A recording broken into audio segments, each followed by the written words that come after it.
Good afternoon, everybody. I think it's time for the next presentation. Welcome, my name is Koen van Berkel. I'm a solution architect within Red Hat, specializing on cloud, really. I can't see you at all, by the way. There's a lot of light on me, but not on you. I would like to see you guys.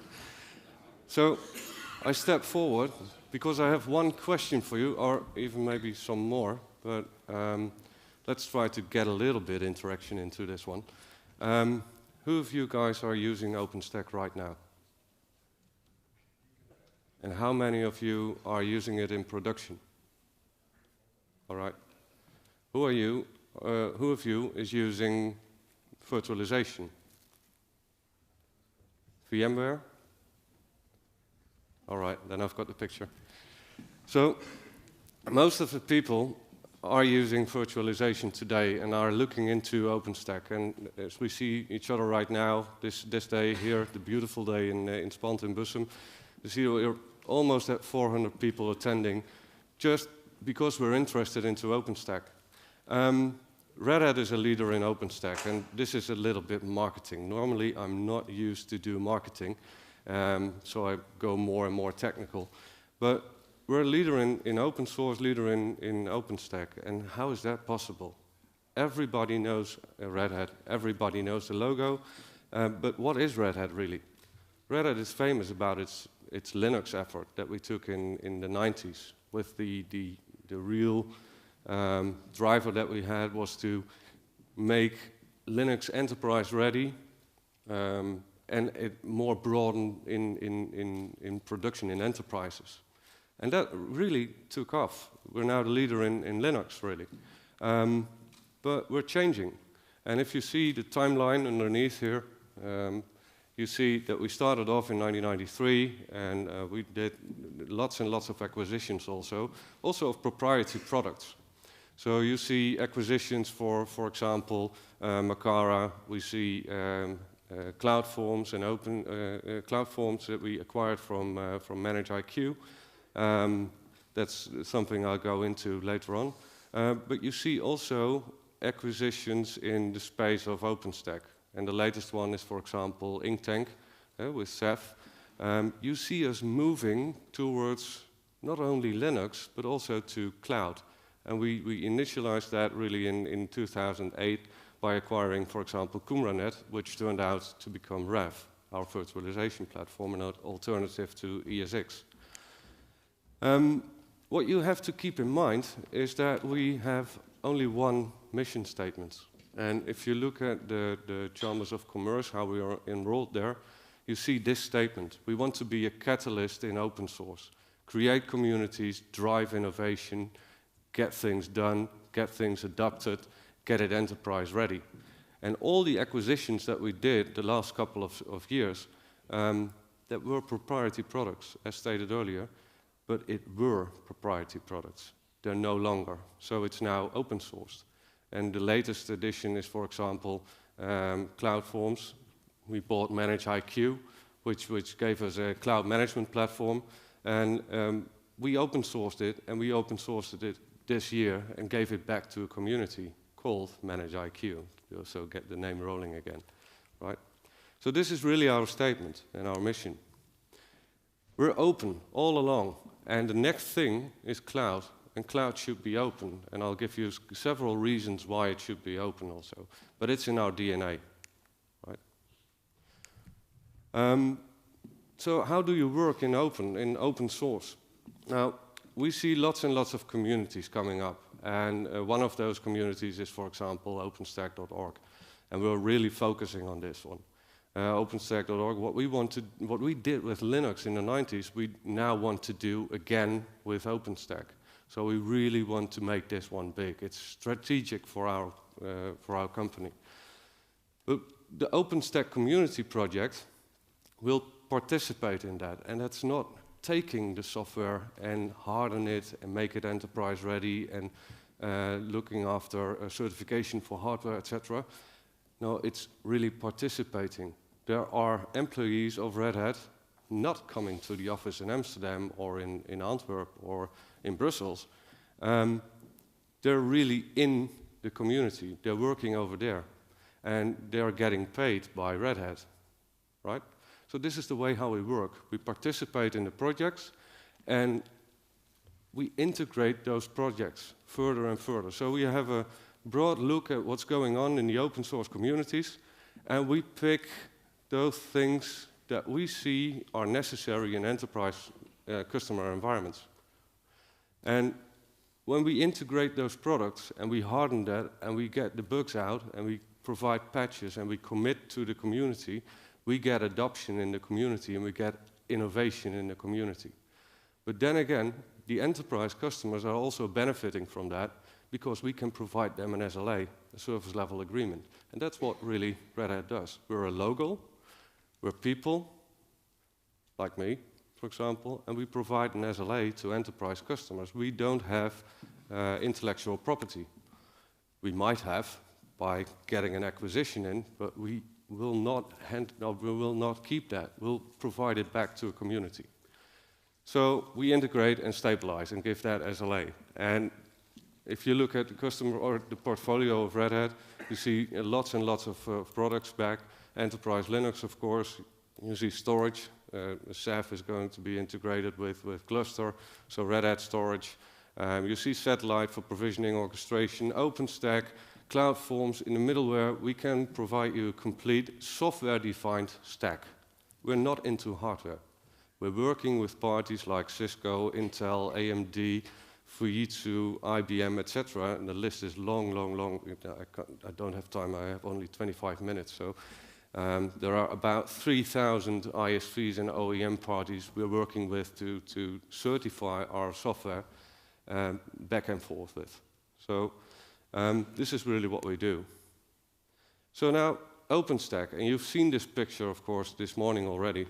But what is the Red Hat contribution or the timeline? How are we involved? Now, the thing is, OpenStack is fairly new. We celebrated this morning 4 years of OpenStack. But we started really in 2010. And Red Hat was already involved in there because of several sub-projects, etc. We were in there. But the thing is, we did a support statement for OpenStack in 2012. So 2 years after that, before we really were involved in all of it. Why did we do that? Because we have enterprise customers. And that's the thing. OpenStack at that time went mature, or was feasible for enterprises to use, to get implementations done, or to do some tire kicking at least. Really, what is OpenStack, how it works, what can we benefit from it, etc. And now we're several releases further. We're working on the Juno release, which is coming out in October. Icehouse is the current release. The Kilo release is coming up after that. That's early next year. So we're involved there and we're working on it, and it's strategic for us to be there. But it's all software defined. It's all software, software, software. No hardware tie-in or whatsoever. Contribution, yeah, okay, this is like a little bit of benchmark. Who is the best in OpenStack? That's marketing, I don't do that. So the thing is, why is OpenStack really important to us? And that's about our vision. We see open hybrid cloud, and that's a term that we use for several years right now. And yeah, everybody has a feeling about what cloud is and what it could do for you. But why open hybrid cloud? Now, open, it's clear, right? Red Hat is open source, it's open. You need no hooks to, no vendor lock-in, etc. You want freedom of choice. But hybrid, what do we mean by that? I asked you a couple of questions just now when I started. You're all using hardware. You have an IT department. You're using virtualization. You have physical servers, etc. And we need it, and it is there. It's legacy. We really need it. Because I haven't heard it this morning, but what's really your business? Your business is the business process that you need to run, and IT facilitates that, and it's the applications. That's your core. I was a little bit surprised that I didn't hear that this morning, because it's all about that one. That's your core business. And you need to facilitate those business processes and applications to run your business smoothly and to get things done and to get things growing and to get better and to innovate. So we have legacy, we have an existing environment, and that's what I call really virtualization of physical systems. And you need to go to cloud. Why do I say you need to go to cloud? You are here, you're all convinced, otherwise you wouldn't be here. But then again, if you look at statements from IDC, Gartner, Forrester, etc., they're all saying 2015, 2016, really guys, you need to look at going to at least some kind of private cloud or introduce some technology in that kind that hooks up to your existing environment. So that's why I say it's hybrid. You have traditional and you have cloud. And most of the vendors are talking about OpenStack, like, okay, we'll introduce a new silo, we'll create a greenfield, and you introduce the technology over there and look at your applications, what can really fit into it straight away. Red Hat is not saying that. Red Hat is saying hybrid cloud. We're saying evolution, not revolution. We're saying baby steps. We're saying go from your existing environment, optimize that, standardize on that one, make it standard operating environments, etc. Then introduce, for example, a cloud management platform, but at least it should be open. So that's why we also have ManageIQ right now, it's open. And then bring in, bit by bit, the technology when you're ready for it. And the last statement that Red Hat does is, okay, we see OpenStack as one of the best choices you have to go to cloud. Right? So this is a picture really stating it. We have physical systems, we have them, and we can't get rid of them. We have applications that are really bolted towards the physical systems environment, and it will stay. You can't get rid of it, not in a few months or a year or maybe 2 years. It depends, of course, on what business you have. What you can do to optimize your environment is also introduce virtualization, and that's the next step. And the thing is, yeah, VMware, Red Hat, and several others, Microsoft, are giving you options for virtualization. And it's your choice what you want to have and what you want to do with it. What virtualization gives you really is hardware independence. It makes the hardware that you have transparent to your, and then again, the business processes and applications, which is your core business. So that's good. But what if you have a need for extra capacity? So you need, for example, more hypervisors. You need more virtualization because your business is growing, you're successful, right? Yeah, then you have to choose another hypervisor. But can you choose, really? If you standardized on Xen, for example, and you need to add extra capacity, is it feasible then to get a choice in now for, okay, I'll introduce an extra VMware stack or a Red Hat stack or a whatever? I don't think so, because your processes and your applications need to move between those for high availability functionality, etc. Now this is where OpenStack comes in, and this is why we find OpenStack that important. OpenStack, I try to picture it, there's no, I have to point it out. I can point it out here, but you can't see that. If you go to Open Hybrid Cloud, what you'll see on top is that colory thing. And I try to present OpenStack that way. It's on top of a hypervisor. OpenStack doesn't provide a hypervisor. OpenStack is using it. And you have the freedom of choice to choose which hypervisor you want. You can choose for VMware. You can choose for RAV, etc. Yeah, you have a question? I have a question. You put a lot of focus on, say, becoming more independent of technology. Mm-hmm. But isn't the big difference between the traditional way of compute consumption and cloud consumption is that the flexibility of compute consumption is at the focus of cloud instead of the independence of technology? Yeah, you're right. And did everybody hear? Question is, I'm talking about getting more independent of hardware, underneath lying hardware, but or hypervisors. But Sir is saying, isn't cloud about flexibility? And it's a new consumption model. Yeah, new consumption model. It's also, yeah. But the thing is, if you get agnostic from underlying technology like hardware, you get more freedom of choice. You can also say, that gives me more flexibility, right? So that's one step. The other thing is the resourcing model, the way cloud works, that you can, for example, ask for CPU, memory, and disk resources and pay as you go, really, is also a concept of cloud.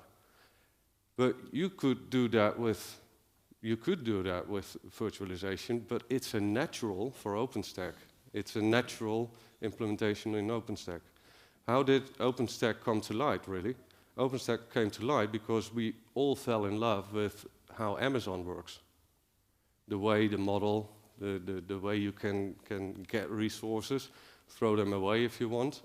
What OpenStack is, in my opinion at least, is really a mimic of what AWS or Amazon did and bring it on-premise so that you can have more control about hardware, quality of service, etc., disk I/O, throughput, that kind of stuff that you really miss in Amazon.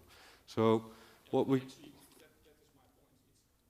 Amazon surprised the rest of the IT industry Yeah. with a new consumption model. Yeah. And So of course, it's a proprietary consumption model, and OpenStack is the counterattack on that. But they surprised us. yeah, and the thing is, what OpenStack does is it gives you that functionality, but then on-premise, right? Or off-premise, or in public cloud. And that's also what is here in the open hybrid cloud picture. You see alongside the hardware, you see OpenStack cloud, really. What you can do in open hybrid cloud, introducing OpenStack in your environment, is that your business processes and applications are really transparent to, or abstracted from underlying technology.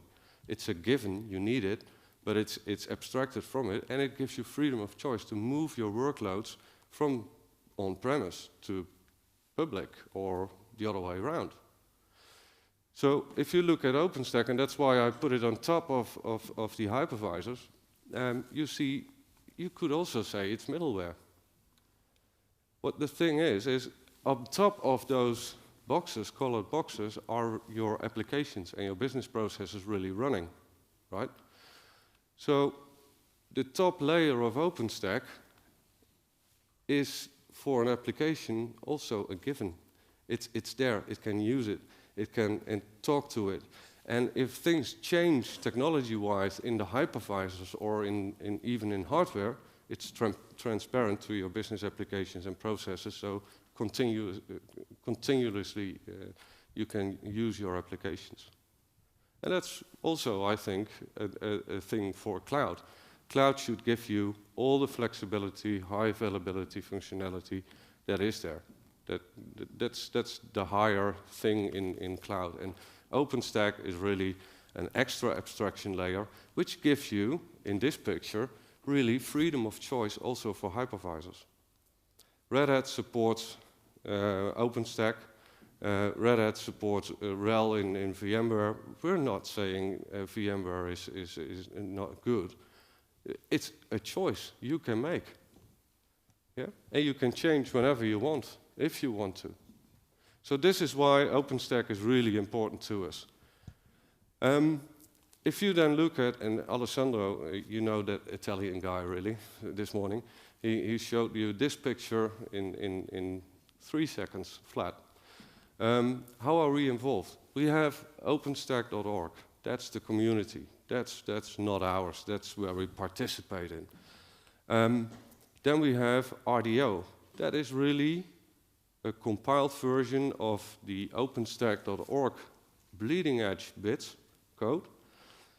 And tested is way too much if I say that. It runs compiled, ease of use, on CentOS, Fedora, or RHEL, so a Red Hat distribution really, right? So normally you only get an open source or OpenStack.org, you only get the source code, and if you want to play around with it, you have to compile it yourselves. That takes time. RDO gives you the opportunity to test OpenStack bleeding edge codes as soon as it is available, right? And you can freely download that. If you go to openstack.redhat.com, you can download it for free and give it a try. If you then later on say, okay, right, this is good stuff. I want an SLA on this, so I want support and knowledge-based functionality, I want education, I want etc. Then you go to RHEL OSP or Red Hat Enterprise Linux OpenStack platform. And what we give you now is based on the Havana release, or the Icehouse release, we give you 3 years of support. One of the questions I asked is, who is running OpenStack in production right now? And there were a couple of hands over here. I think a couple of 4 or 5, something like that. Why aren't there any more? Aren't you a little bit surprised? Should be 200 of the 400, right? Why is that? I think it's about lifecycle management. 3 years lifecycle management support that we give you now is enough for an enterprise to say, okay, this is a feasible option now. I can do this. I can now work with OpenStack if I want to. But if you look 6 months back or a year back, there was almost nobody who supported OpenStack. And if they supported it, they gave you a life cycle of a year, a support statement for a year. For an enterprise company, that's not enough. That doesn't fit in their natural life cycle management environment. So now we are at the stage for 3 years. In the next release, we'll up this towards a longer life cycle. And this is what Red Hat really needs to do. OpenStack is released every 6 months. And that's also a thing that stopped really the adoption in production. Why am I saying this? Because every 6 months a new board is elected, and when the board is elected, that board is deciding what is going to be available in the next release. And then we see, okay, can we support this or not? This is now changing really. The cadence, open sourcing OSP, and getting support towards it is easier and easier and easier. So we'll give you more and more support. But for now it's 3 years, and that's really enough.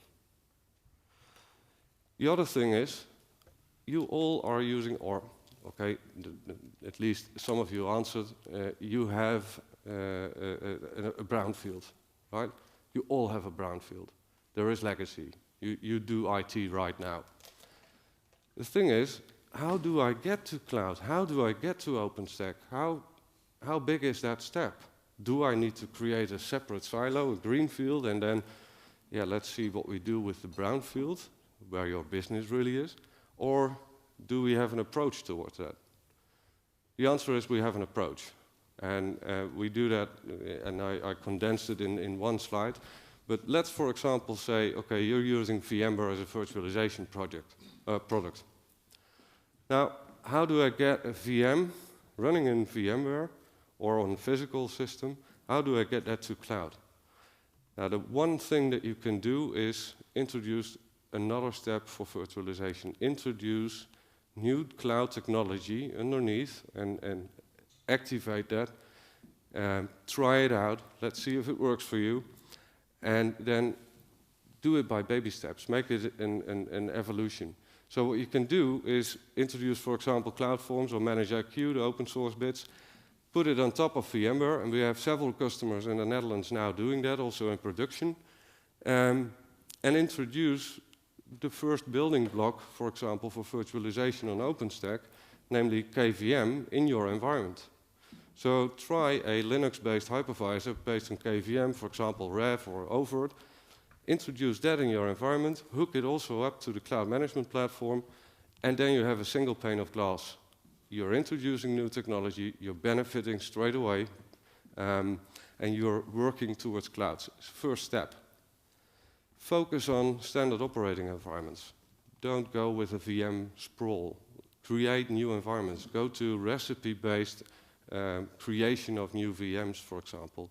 So you can do things like satellite or use CloudForms basic functionality to create new templates and do the rollout to both virtualization products, VMware, Rev. The CloudForms does also Hyper-V, we do Amazon, so also public cloud, and we could do OpenStack. So we have a single pane of glass management platform for all of them, and we're using that, we're talking to that environments with APIs, so it's agentless. We're not introducing new code in your existing environment. It's non-disruptive. We're talking to APIs, so it's all supported.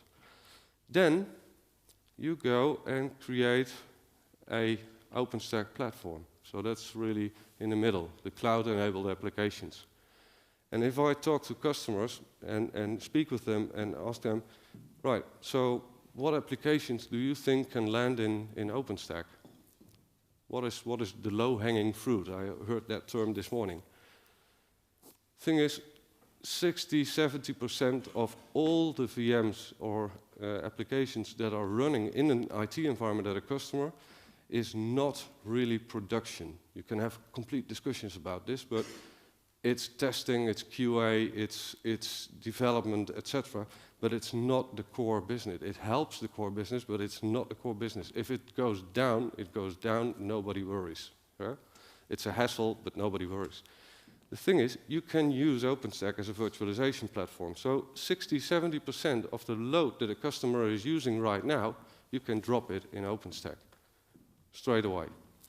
This way, you can give your virtualization environment, running your traditional core business, some more headroom, some space. So you give flexibility. And you have a single management platform, so you can go where you want. That's the way to go. REV, Red Hat Enterprise Virtualization, the KVM hypervisor of Linux, is really underneath OpenStack, if we provide it in Red Hat OpenStack. So we have a complete common technology base between virtualization and OpenStack. That brings that if you move things to REV and you want to go to cloud, we can migrate those VMs and we can migrate those workloads fairly easy to OpenStack. And CloudForms gives you the hooks also to do that. And then we have, of course, the public cloud. I talked about Amazon, about web services. We're going to do more in that space. Rackspace is coming up, Google is coming up, so we're going to support more and more and more in that environment. Not everybody can move to public cloud. I think the main focus for the next year, next 2 years, will be getting cloud technology on-premise, integrated in your environment, and see if it works. Now, if you need help in this, or you want to talk to me about this, or whatever, please contact me. I'm on LinkedIn, I'm on email, I have a phone number. Talk to me, I'm glad to come over and answer your questions if you want. But Red Hat Consulting, that's also one of the parts that really works. We have architecture workshops, for example, that we do freely. We can offer you that. That's a 2-day or 3-day session, really. Looking at where do you stand right now and how can we help you. And keep in mind that one mission statement. We're open. And that's what I wanted to say. You have any questions?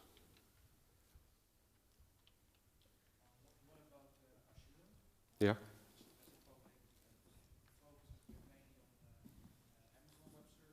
Mm-hmm.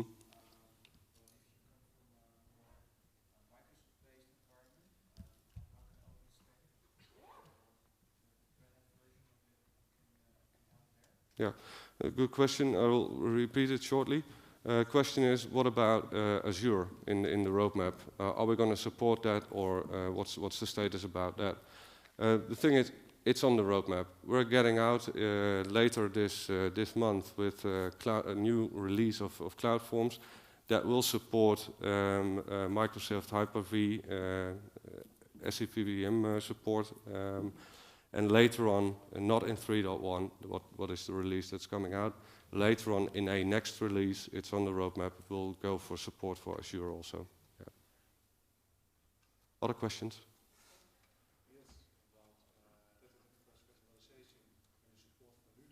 Mm-hmm. You see shifting from enterprise virtualization to OpenStack. They like to, it's looking like they are going to marry. Mm-hmm. Yeah, what happens is, I just made the remark in this sheet that The question is, by the way, what about Neutron and Rev and OpenStack? I mentioned that we have the same code base for Rev underneath for the hypervisor and what we provide underneath OpenStack.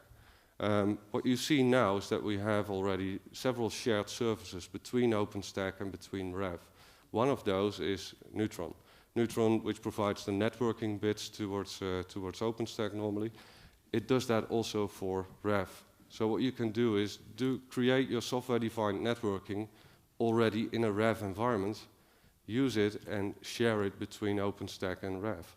So this is one of the steps to do a nice evolution right. Other shared services are Glance, for example, and Swift. Yeah. All right. I'm here the whole day. Thank you very much. Enjoy your day, and I hope I'll meet you all later on. Thanks.